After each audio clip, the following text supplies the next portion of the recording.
everybody, welcome back to Vikings Connected. That's Chris Hockey. My name's Erin Newberg, and it is time for Skol LOL, presented by the Minnesota Lottery. Yeah. Who do we have this week? Well, I'll tell you, we always have somebody great. We've had John Randall, we've had the great Sackmaster Jared Allen. But this week, believe it or not, we've got Chris Carter. Wow.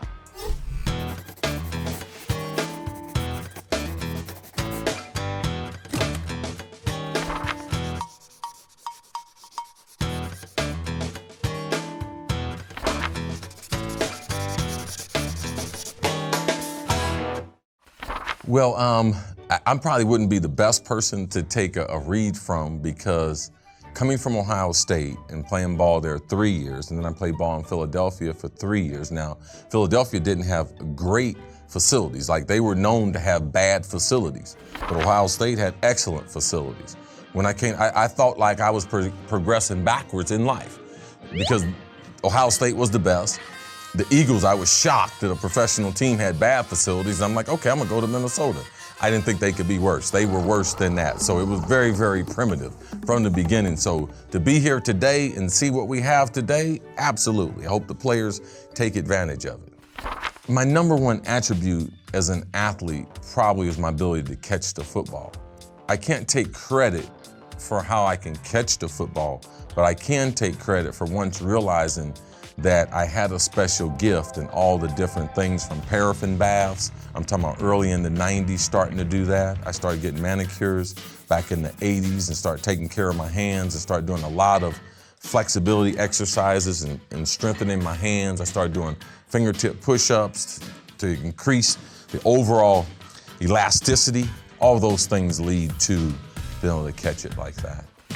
The one thing about Coach Burns was that he was a very, very funny man. And everybody booing your at me, but he worked his off. They put his picture up there and boo him. When I joined the team, their best receiver was Anthony Carter. And he's a Michigan guy, I'm an Ohio State guy. And Burns, he's a Michigan guy. He likes Michigan and everything.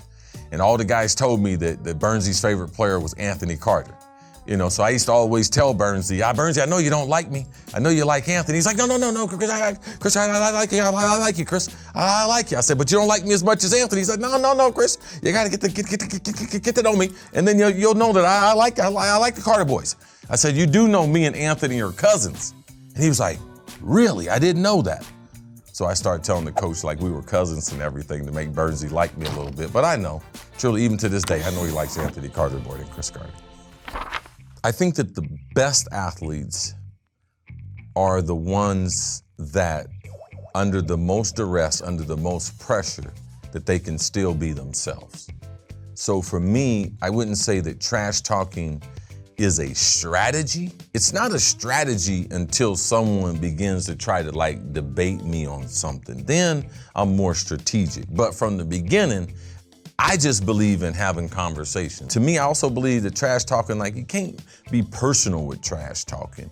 Like, I don't want to say things that would make a person, I want them to be upset, but I don't want to say anything that would be too personal, and I don't want to use any type of profanity. So that's one thing I was able to accomplish with NFL films. Not so much in my life now if you run into me. But if you're going to be a trash talker, the number one rule is, though, you gotta be in better shape than anyone else, because if you're gonna run your mouth, that takes up some oxygen, and it's hard to be able to talk trash when you're sucking wind. So I already tell the young players, listen, you need to get in better shape before you start talking trash. But I do believe from a mental standpoint, because in professional sports, people are very, very nervous.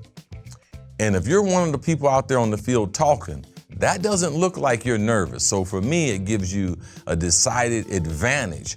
Most NFL teams, the veteran players would tell, especially the younger players, like, don't talk trash with him. Like, you can talk trash to other people, but don't, because he's a professional at this. I remember Warren Sapp, one of Upshaw, the defensive tackle, I think he's from Tennessee, he was a first-round pick, and Sapp told him, man, don't talk trash to him, but the guy had said a couple things to me and everything, and I took exception to it, and I asked him, I thought the second year in the league he could take advantage of the dental program. He said, what is that? I was like, man, get your teeth fixed, because you're his mouth, his lower jaw was. And then Sapp told him, hey, young fella, I'll talk trash to him. You just get off to the side. Sapp had to break us up. He was a big dude. That was just one of the little things that I just thought I'd add to the game there. I thought it gave me an advantage, too. Good way to end it.